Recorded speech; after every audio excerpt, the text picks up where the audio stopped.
Мале, тая кухня, Благодаря на всички за коментарите от предното видео. Знам, че беше дълго, но все пак, нали, така се разбрахме, че това ще е по-дългия формат, в който така ще си говорим по-напоително по темите за готвене. Днес готвим 10 най-добри начина за приготвяне на яйца в домашни условия. Че даже и не. И за не съм абсолютно, в смисъл, аз не мога да съм лаик по темата, защото аз съм един от най-добрите кулинари в България. International, да. Ивче, дай му, айде! Не съм така, има не кой да е, а лявата и дясната ми ръка. Те са еднояични близначки и са хората, които стоят зад най-доброто брънч заведение в България. И не само в България, също 145-то в целия свят. Тази година 60-то. Момичета, сваляте нивото. Това са първите хора, които някога съм излъчавала на работа. Това са моята гордост и талант. Близначките, небезизвестните близначки. Това са единствените други двама души в България, за които мога да си ударя гъза в тавана, че знаят как се приготвят яйца, просто защото съм ги учила аз. Няма нужда да го обръщам отново в реклама на тигани. Аз съм Хорс Фукс, но това са моите Ностор Шеф тигани, които може да си поръчате от Ностор Шеф с код Божана 20. Може да си ги вземете и на 20% намаление. Долу в описанието съм сложила линк и кода, за да може да си ги купите цялата система направо или един по един. Днес ще ги кажем по-подробно. Моля близначките да влязат в екран, че ми стана 100 часа. Те яйца... Кой да е яйца в 4 часа? Кали и Цвети. Пак, цели го този път. Колко ти се познаваме? Вече 5-6, не знам. Как 5-6? От 2018. До четвъртата бяха Маци и Писи, защото никакъв шанс. Да, както казваш ти, като е наблизо е тази, като е надалече унази. Дай да започнем първо да покажем на тия хора как се правят едни кои бъркани яйца. Айде. Бъркани яйца. 2 яйца. Дай малкото тиганче. Нали 2 яйца правите? Ние правим 3, даже малко повече от 3. Що? 3 яйца. Окей. Трябва да се разбие наистина много добре. Сол. Друго. Ние обичаме да малко сметана, защото стават по-сочни. Съвсем лек сплаш. Добре, айде пускам ви котлона, вие готвите. О, топ.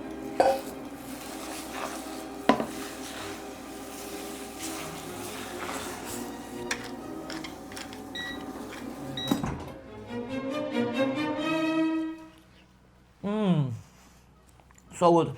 На оператор. Той обича. Да оправим тигана.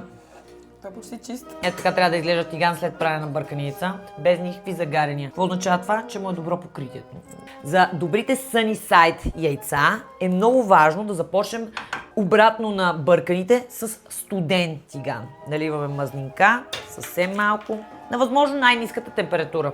Разтиваме хубаво мазнината, след което чукваме яйцето директно в тигана на студен тиган.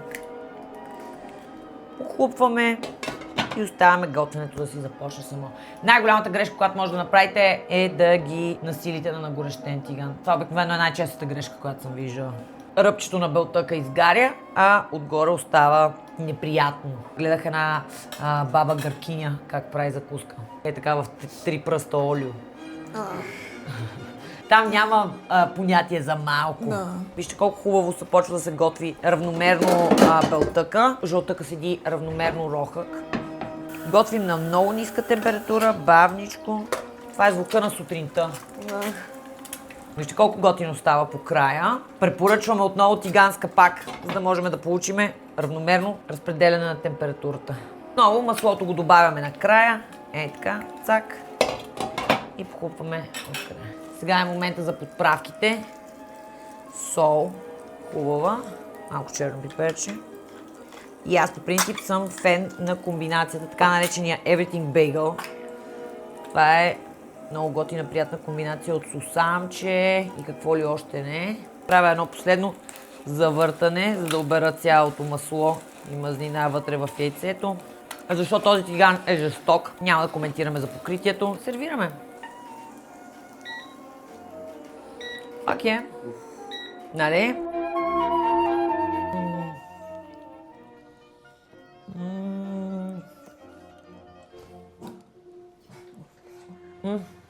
Жестоко.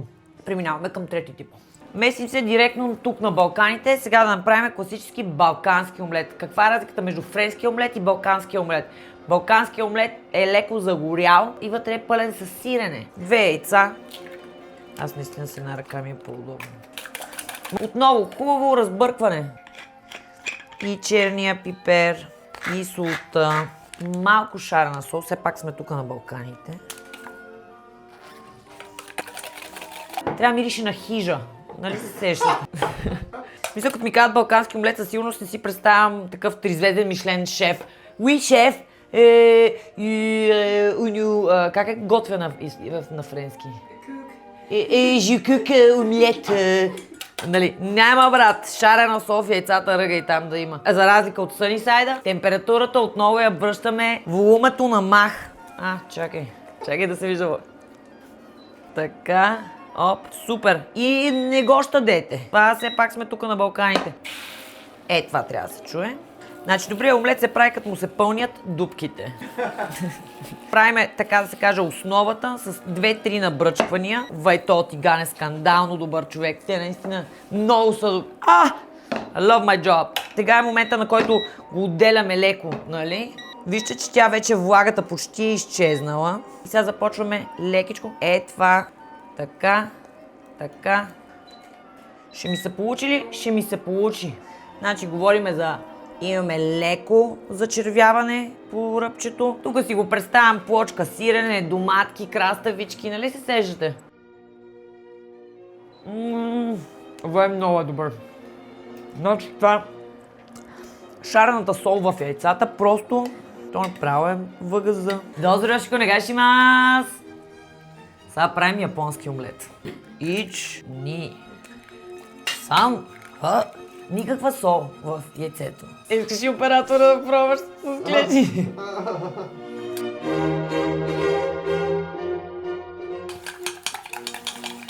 Слънчо гледало олио. Оставяме да нагорещи хубаво. Трябва да е достатъчно топло да почне да готви яйцата и да ги изготви нагоре, но не е достатъчно да ги суши веднага. Точно така.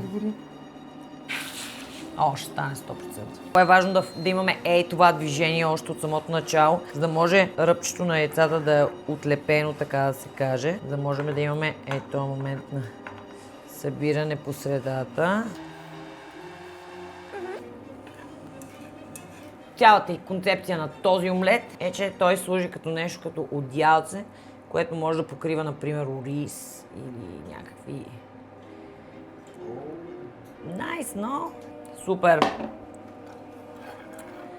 Така, отделяме бълтъка от жълтъка. Оп, така отделно. Оп, цак. Миксер.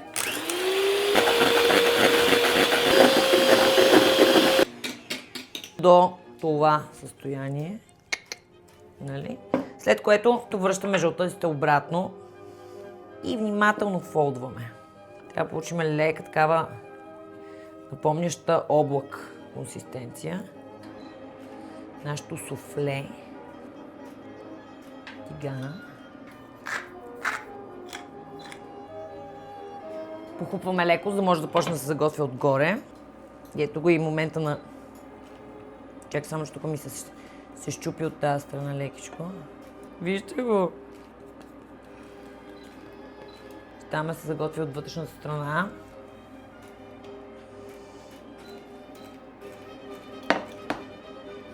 Много обичам, като ми се получават нещата. Това е доста яко, нали?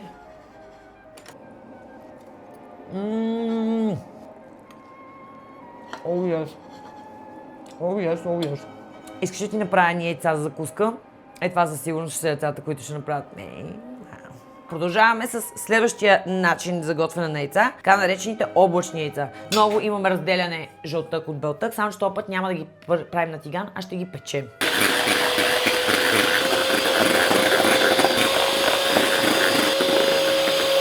Сега да завиме колко са добри и тавичките на Нострошеф.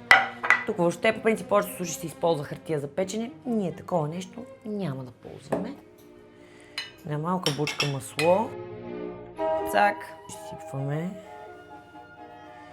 Правим на нещо като малко облаче. Виждаме нещо като малко кладенче по средата, в което влюпваме и жълтъчето. Отново малко сол, малко черно пиперче и слагаме във фурната на 180. Докато нашите заоблачени яйца се пекат, мисля, че е време да ви покажа как да си направите и най-добрите полурохко сварени яйца, така наречените Jemmy Eggs, яйца за рамен и какво ли още не. Слагаме ги винаги в студена вода, която вече е завряла. Много е важно яйцата напълно да се потапят във водата. Оп! Пускаме и разбира се капак. Ето ни го първото клауди яйце. Вижте, то няма никакво залепване. Отдолу всичко се е изпекло перфектно. Ето го, няма залепвания. Много е кют. И съм обратно в Мексико. Вау! Пробайте да си направите така яйца. Много е яко. Оставам за оператора, че ме гледа върло. Напоследък най-любимия ми начин за ядене на яйца, приготвяне на пара японски омлет. Тиганите на Ностро имат възможност, на която напълно спокойно можем да готвим и на пара. Имаме една част яйце, към която доливаме една част вода. Студена, много е важно. Много е важно, за да се получат нещата тук като хората, да оберем тази пяна, която се е образувала по повърхността. В принцип това може да се махне и с запалка. След което си взимаме една нормална чиния и сипваме нашата смес. Вече в тигана, в който сме сложили една чиния на обратно, да можем да имаме пара чепари. И покупваме. И сега оставяме парата да го заготви. Ето и перфектното. Джем е идеално. Ето го нашия крем карамелизиран напарен омлет. Напарен японски омлет. Може да видите как е още джигали по средата. Това е търсен ефект. Най-важното нещо е да направим тънки разрезчета през самото яйце. Повечето хора биха казали, че за това ви трябва японска пароварка и какво ли още не. Не, трябва ви един хубав тиган и нещата се получават. Много е важно сега да подправим една лъжица соев сос. И аз лично съм голям фен на пикантното сусамово олио. Това е доста пикантно, така че внимавайте с него. Тук там е. Навсякъде. Така. Завършваме с ситно нарязан пресен лук. Че красиво. Мале стана много яко. Това е много важно да направим така, че подправката да мине равномерно навсякъде. И идва момента, разбира се, на яденето. Абсолютният топ, малко сол.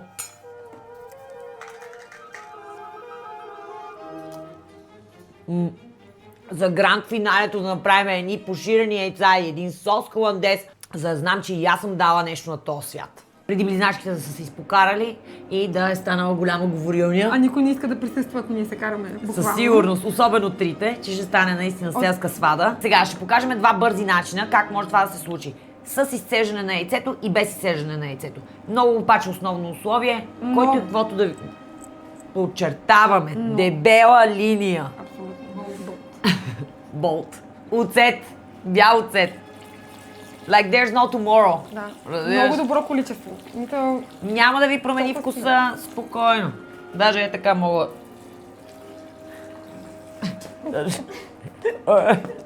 Леко отиде микрофона. Обичам лекичко, така да си седя падналата излишна вода от яйцето в една цечица. Правиме завъртането и го шлюпваме. Значи... Около 2 минути 40 секунди отнема, ако се интересува. Оцета е ключов. Да, може да отнемаме от... То не пречи на яйцата. Да.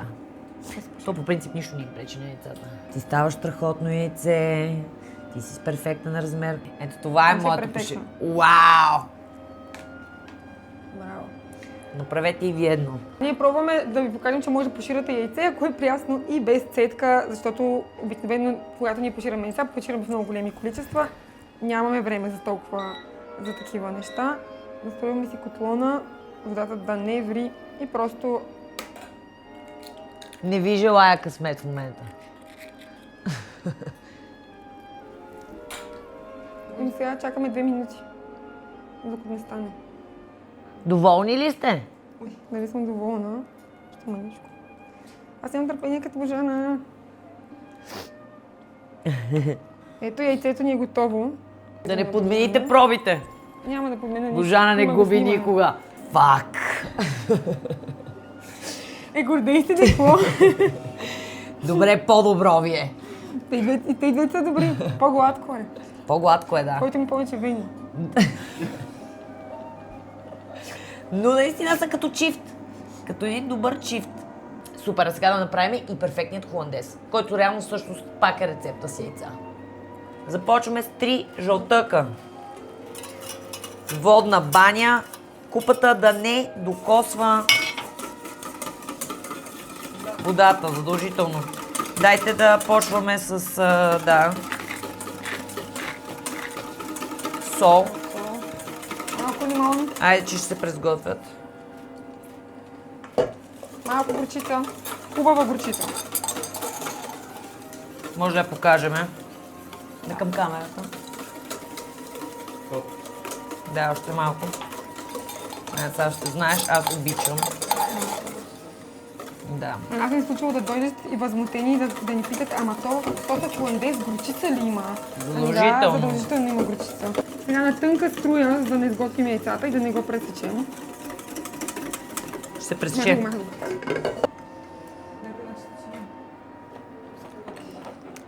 Добър пример. Оу, фак, топ е. А, не бе. Това трябва да се получава, вижда? Та. Да, хайде, момичета.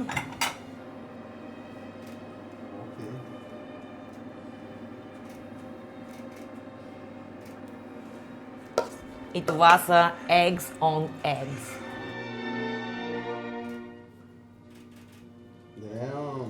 Нямам 36 ля. На това му викат bitch please.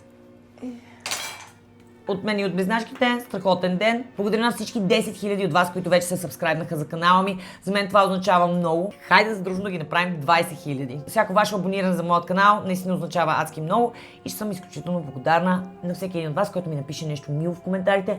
Всякакви препоръки, забележки, коментари, храна и гледай си работата Божана са добре дошли. Чета всичко и както знаете отговарям редовно. Следващия епизод близначките са ми подготвили изненада. Подхилват ми се тук, не знам какво точно ще се случва, но както и да е. Ще разбереш. До следващия месец. Благодарим на Ностро Шеф. Ако искате да си купите цялата система за домашно готвене, можете да го направите на сайта на Ностро Шеф или да отидете на линка по-долу в описанието и да използвате кода Божана20 за 20% намаление. Айде да кажем едно задружно. 3, 4. Чао!